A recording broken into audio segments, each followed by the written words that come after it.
According to a new report, former Obama White House counsel Greg Craig may soon face criminal charges stemming from the Mueller investigation.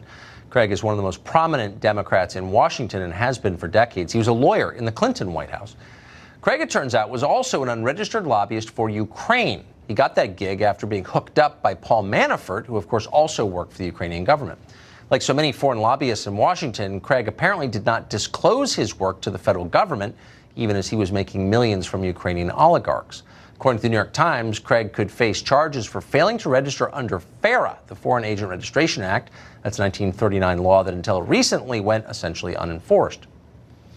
Okay, so it looks like both sides will now have FARA indictments. But let's not lie about it. If failing to register foreign lobbying is a crime, there are a lot of felons walking free tonight in the nation's capital. How many of them will ever face indictment? Well, all of them should. Virtually none of them ever will.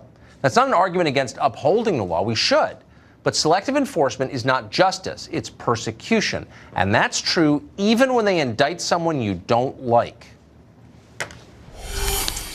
Last week, the Southern Poverty Law Center's founder, Morris Dees, was canned under mysterious circumstances. Dees' organization exists to tar all enemies of the Democratic Party as hate groups, racist, sexist, bigots who should not be allowed to speak in this country or make a living. They should be disappeared. So it does seem a little fitting, then, that apparently Dees was fired amid allegations that his own organization was rife with racism and sexism. But it turns out this is nothing new. All the way back in 1994, the Montgomery Advertiser, the paper in town, reported on a hostile racial climate inside the SPLC. This group has been rotten for years. Why are people just now noticing? Tyler O'Neill is a senior editor at PJ Media, and he joins us tonight. Tyler, thanks so much for coming on. So I guess we've known for 25 years that the Southern Poverty Law Center had a racism problem inside its own offices, but we still treat it like it's legitimate? That's an excellent question. The story actually is really, really bad. You had 13 black former employees of the SPLC interviewed. 12 of them said they witnessed racist incidents in their time there, and 3 of them called the organization a plantation for its black workers. What, did the SPLC put itself on its own list of hate groups? No, although they did fire their co-founder. The interesting thing is, it wasn't just the Montgomery Advertiser in 1994. 2 years ago, in 2017, we had former employees go onto the website Glassdoor and talk about their experiences facing racial discrimination. There are apparently 100 lawyers and advocates of the SPLC. Only 5 of them are black. There were black employees who worked there for 12 years, and yet none of them were elevated to senior leadership. I'm not surprised. What I am that they're living as they accuse other people of living. Of course they are. What I am surprised by is the fact that news organizations, big ones, New York Times, CNN, certainly NBC News, take SPLC press releases and report them as if they're news. At this point, knowing what we know, can they continue to do that? Well, it's a biased left-wing smear factory. It's gone way down. I mean, back in the day, they sued the KKK and made life better for black Americans. But today, they list conservative and Christian organizations as hate groups, as you've mentioned. Majid Nawaz, they had to pay him $3.375 million. Majid Nawaz, who's obviously an anti-Muslim bigot, you can tell by his name. He's actually a great guy and a valuable voice, I would say, in this conversation.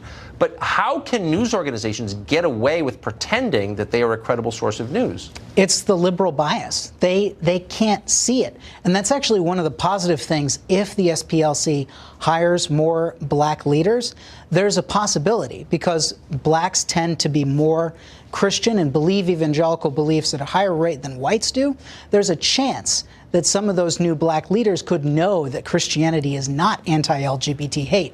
But possibly. I mean, it's hard to see how anything could redeem the SPLC or Media Matters, both of which are cited relentlessly by the press, which really isn't even trying. Oh, and its companies, too. Anymore. Oh, I'm aware. Yeah, we've talked about it before. Tyler O'Neill, it's so nice to see you tonight. Thank you for doing that.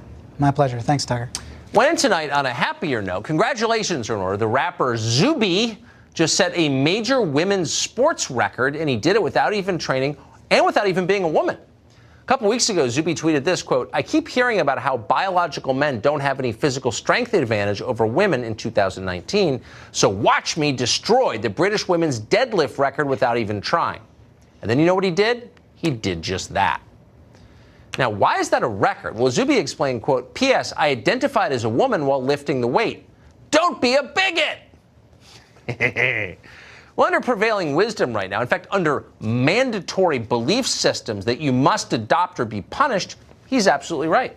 If gender is fluid, as the Democratic Party claims, then Zuby is a weightlifting champion. Don't be a bigot.